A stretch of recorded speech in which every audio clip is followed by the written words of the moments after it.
Na wamekuwa wavumilivu mno. Tunatoka hapa saa 6 tunaondoka nao. Mungu awabariki. Na nimewaambia hawa ni wachungaji, maana wana moyo wa uvumilivu. Kwa hivyo nije hatua ya pili ya utambulisho. Tawatambulisha wajumbe wa mkutano kwa kanda. Nianze na kanda ya makao makuu ya jimbo letu. Yako wapi makao makuu ya jimbo? Tunajua yako wapi? Sumbawanga. Mama Laeli na timu yako, naanza viongozi kidogo, wajumbe wote mnasimama. Haleluya. Amen. Wajumbe wote wa Sumbawanga wako 136.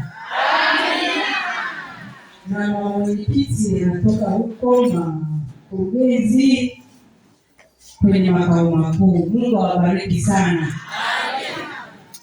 Lakini nifuate kanda ya Tunduma, natoka boda ya wajanja Tunduma pakani na Zambia.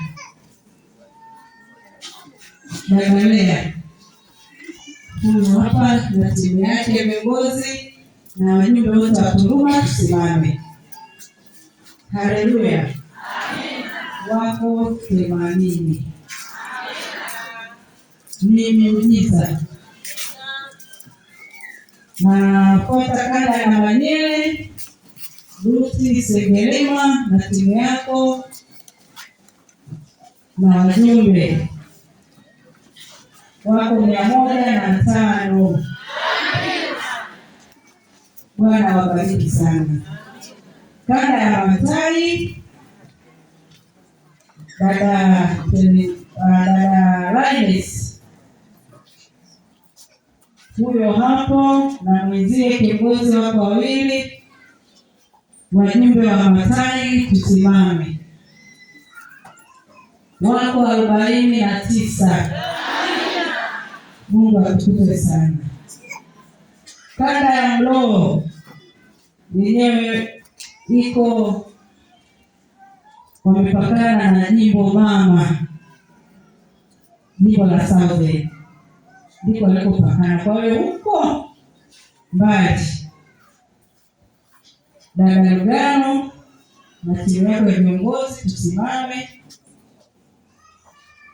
Amina. Wajumbe wako 71. Mungu awabariki.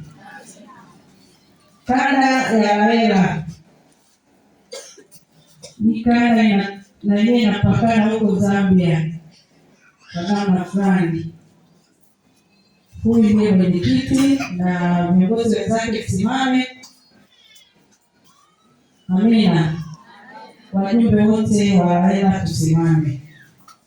Wako 71. Mungu awabariki. Kanda ya maji moto, huko hakuna maji ya baridi, na wao wenyewe ni wa moto. Wako 123. Dada Yetuda usimame na timu yako ya viongozi na wajumbe tusimame. Bwana wabariki sana.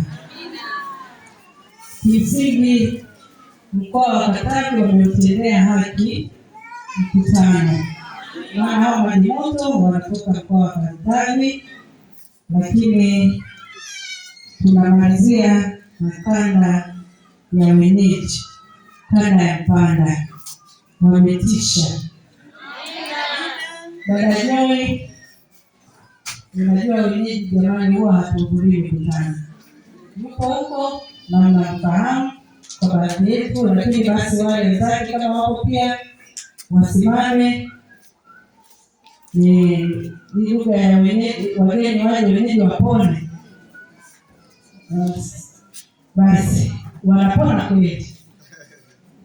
wako walicho kwa majukumu, lakini wajumbe wako 317.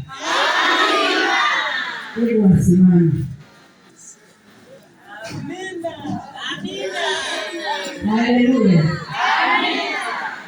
Ninamshangaa Mungu. Jumla ya wajumbe wako 952. Hebu tuseme amina tena. Bwana tukufu sana. Jana niliwatangazia mapari tutakuwa na kongamano la union na litafanyika UTF. Sasa sisi wenyewe tumefunika yetu na tutafunika matatu yake. Sijui wageni tutaweka wapi. Ila Bwana atatupatia eneo.